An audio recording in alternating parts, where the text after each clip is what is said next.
Pergi dengan cara tidak biasa, kisah diplomat Kemenlu berinisial ADP masih menjadi perbincangan. Polisi memang sudah menyatakan bahwa sang diplomat kehilangan nyawa tanpa keterlibatan orang lain. Tapi publik masih dibuat penasaran, karena diduga masih banyak pertanyaan tak terjawab, selain ada sejumlah kejanggalan.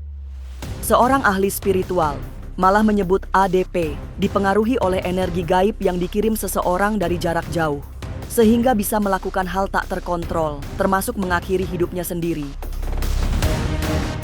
Lantas, siapa orang yang mengirimi ADP energi negatif itu? Mungkinkah keberadaan orang tersebut bisa dilacak? Masa depan memang misterius dan penuh tanda tanya. Tak usah menerka-nerka, karena was-was akan menerawang kehidupan selebriti, serta mengungkap asmara, karir, dan peruntungan.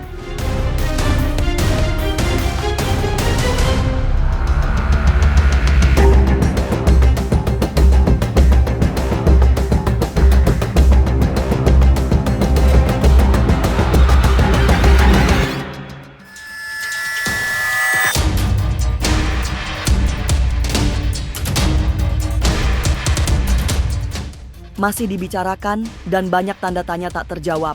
Itulah yang membuat kasus kepergian diplomat Kemenlu berinisial ADP masih menyimpan misteri. Polisi secara resmi memang sudah mengumumkan bahwa ADP kehilangan nyawa tanpa keterlibatan orang lain. Tapi publik seperti tak dapat diyakinkan. Sementara itu, ahli spiritual Ki Kusumo mempunyai analisa lain. Karena ia melihat ada gelagat, ADP dihabisi nyawanya dari jarak jauh. Energi gaib ini mempengaruhi perilaku ADP, termasuk yang membahayakan kehidupannya sendiri, seperti mengakhiri hidup. Jadi dalam hal ini ada energi dari jauh, ada energi yang mungkin juga dari dekat, yang mempengaruhi si korban untuk melakukan satu tindakan kaitan dengan kelainan-kelainan pribadi yang mengarah pada kematian, tapi lebih pada pengaturan energi terhadap otak sehingga dia melakukan satu perbuatan, satu tindakan yang memang berbahaya bagi dirinya sendiri dan melakukannya dengan damai, dengan tenang. Karena yaitu jadi dalam kondisi dia tidak sadar dia melakukan tindakan tadi, apapun itu dibuat sama dia. Begitu fase itu masuk, kuat dia akan melakukan sesuatu. Jadi konteks kesadarannya menjadi turun, menjadi mengikuti program dari si pengirim program. Dalam dunia misterius di kalangan para spiritualis, mengirimkan energi gaib dari jarak jauh adalah hal biasa. Tidak susah, bisa melalui banyak media. Semisal lewat telepon atau media lain. Gelombang suara yang bermuatan energi negatif bisa langsung membuat si target terpedaya. Bisa lewat telepon, bisa lewat TV, bisa bertemu langsung, bisa kemudian lewat gelombang juga bisa. Gelombang handphone misalnya bisa semua dilakukan. Zaman sekarang kan tambah canggih nih, apa aja ada.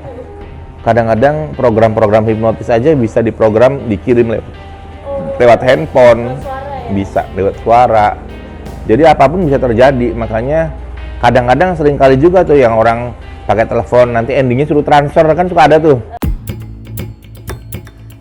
Tapi memang meski kelihatannya sederhana, tapi spiritualis yang menguasai ilmu ini sudah sangat jarang. Biasanya yang banyak dijumpai baru pada tingkat gendam atau hipnotis, belum sampai mempengaruhi otak. Persoalan menjadi lebih rumit karena pekerjaan ini bisa dimanfaatkan oleh makhluk halus lain yang sangat banyak beredar di alam yang tak kasat mata. Itu yang membuat ilmu ini sangat sulit untuk bisa dijalankan.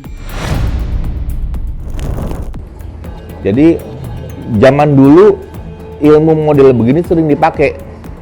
Jadi orang tuh kadang-kadang ada yang menggunakan mantra, ada yang menggunakan meditasi, menggunakan mata ketiga, ada yang menggunakan intuisi sistem tubuh, sehingga ini nanti akan mempengaruhi target. Jadi targetnya siapa, si A atau si B. Begitu target itu dikenakan energi tadi, maka target akan melakukan satu perbuatan, satu tindakan berdasarkan keinginan si pengirim energi. Jadi di alam gaib itu banyak makhluk, nggak mesti bicara tentang si A atau si B-nya saja. Banyak sekali makhluk. Jadi kadang-kadang yang masuk yang lain, ngomongnya ngaku si B juga bisa. Jadi nggak semudah yang kita pikirkan. Kadang-kadang memang banyak hambatan yang membuat prosesnya yang harusnya sebenarnya terjadi nggak berjalan dengan baik. Banyak energi yang berada di sekitaran ADP. Energi ini memiliki kekuatan yang sangat besar, karena bukan sembarangan energi gaib. Hanya orang yang sudah terlatih bisa mendeteksi keberadaan energi ini. Tetapi kalau saya lihat sekilas, ini ada pola energi yang berjalan di sana. Energi itu bisa dirasakan, tapi tidak tampak, hanya bisa dirasakan.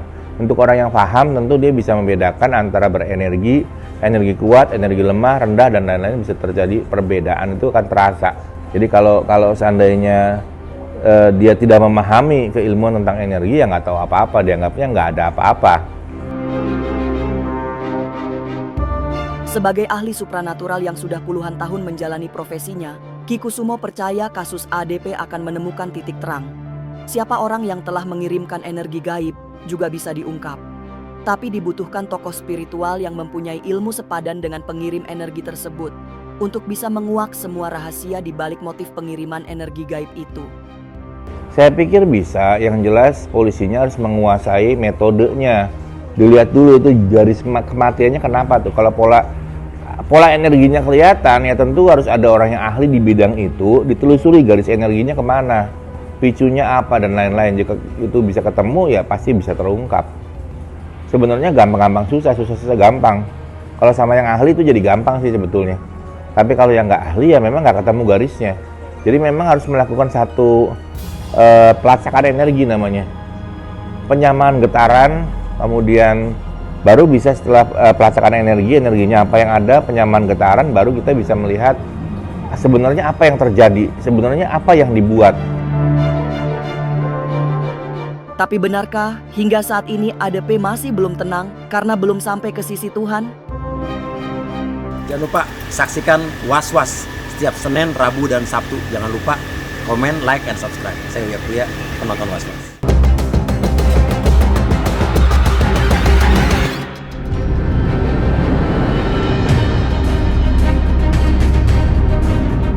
Kasus yang dialami diplomat muda Kemenlu seperti masih penuh tanda tanya. Meskipun polisi sudah merilis bahwa ADP kehilangan nyawa tanpa keterlibatan orang lain. Tapi nyatanya, masih banyak yang menduga bahwa ADP sengaja dihabisi nyawanya oleh orang yang tak ingin rahasianya dibongkar. Kepergian sang diplomat dengan cara tak biasa juga menjadi penanda bahwa ia dihabisi oleh seorang pelaku profesional. Penghilangan nyawa ADP diduga memang sudah lama dirancang dan direncanakan. Yang jelas ini murni karena pembunuhan yang sudah direncanakan dengan matang jauh-jauh hari oleh beberapa oknum-oknum tertentu, dan pelakunya juga bukan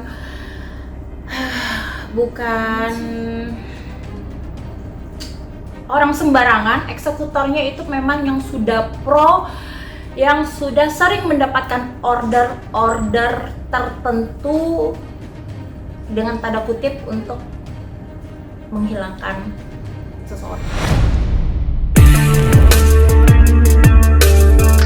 Pergi lewat jalan yang dipaksa, arwah ADP disinyalir masih belum tenang. Menurut Caca yang dikenal sebagai seorang indigo, arwah ADP masih menggantung sehingga belum sampai di sisi Yang Maha Kuasa. Kepergian dengan cara yang tidak wajar memang selalu menjadi penyebab arwah belum sampai ke tujuan. Kalau dibilang arwahnya dia itu ada yang rohnya itu langsung ke atas, ada yang nyangkut dikarenakan dia meninggalkan emosi, amarah, sedih, kecewa, dan ini kan pasti dia kalau dibilang dendam sih keluarganya sih lebih tepatnya yang kayak menyimpan dendam, tapi mereka nggak bisa menyalurkan itu. Mereka lebih kayak nggak bisa bertindak, cuman berusaha untuk mengikhlaskan, walaupun pada akhirnya kalimat ikhlas itu cuma terlontar di mulut tapi tidak dari hati.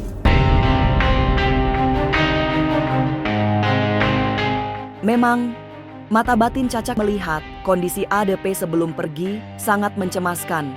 2 pekan sebelum wafat, muncul kepanikan yang membuatnya merasakan tekanan sangat berat Itu pula yang membuat situasi kesehatannya ikut memburuk meski tidak sampai jatuh sakit.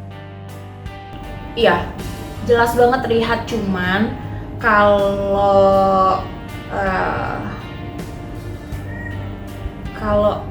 aku tarik ke belakang, dari 2 minggu sebelum kejadian, korban ini udah sangat panik, sangat takut, stres berat, sampai yang aku lihat sebelum korban ini meninggal, seharian itu asam lambungnya dia benar-benar benar-benar bikin dia tersiksa. Kambuhnya asam lambungnya dia itu tidak seperti yang sebelum-sebelumnya yang mungkin kadang kambuh, kadang tidak, tapi menjelang kematiannya itu benar-benar asam lambungnya naik, dan dia seharian itu merasakan hal yang gak enak dari asam lambungnya dia itu dipicu oleh stres beratnya dia, kekhawatirannya dia tersebut. Ada kepanikan, rasa takut, dan tekanan batin yang sangat menyiksa sebelum ADP kehilangan nyawa secara tragis. Tapi benarkah ada rahasia yang tidak boleh diketahui oleh istri ADP? Sesaat lagi, Was-Was akan mengungkapnya. Tetap like, subscribe, dan juga share, karena Anda patut was-was sebelum menyaksikan Was-Was. Jangan lupa saksikan Was-Was setiap Senin, Rabu, dan Sabtu. Jangan lupa komen, like, and subscribe. Saya Uya Kuya, penonton Was-Was.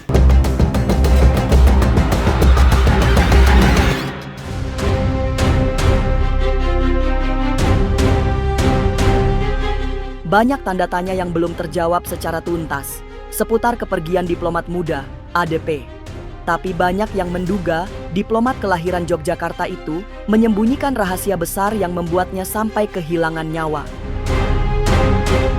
Sebagai seorang diplomat, ADP juga menyimpan rahasia sangat penting dari sang istri. Sebab rahasia ini bisa membahayakan keluarga jika sampai terbongkar. Sebenarnya istrinya tuh tahu semuanya ya. Tahu semuanya,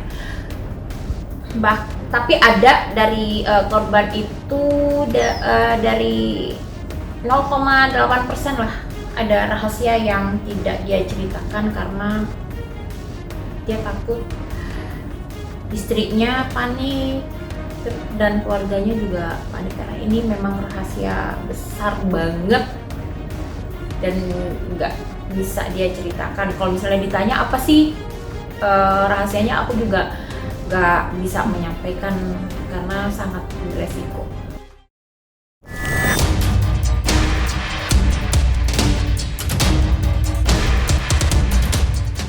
Barangkali benar, ataukah masih ada tanda tanya? Kepergian diplomat ADP membawa serta banyak rahasia besar. Kini, semua rahasia itu ikut terkubur bersama jasadnya yang akan menjadi tanah. Tapi semogalah kepulangan ADP menghadap Tuhan diterima meski jalan kepergiannya lewat jalan yang tidak wajar. Pemirsa, saksikan terus Was-Was yang akan meneropong kehidupan para selebriti tentunya hanya di channel YouTube ini. Dan pastikan untuk like, subscribe, dan juga share channel ini karena Anda patut Was-Was sebelum menyaksikan Was-Was.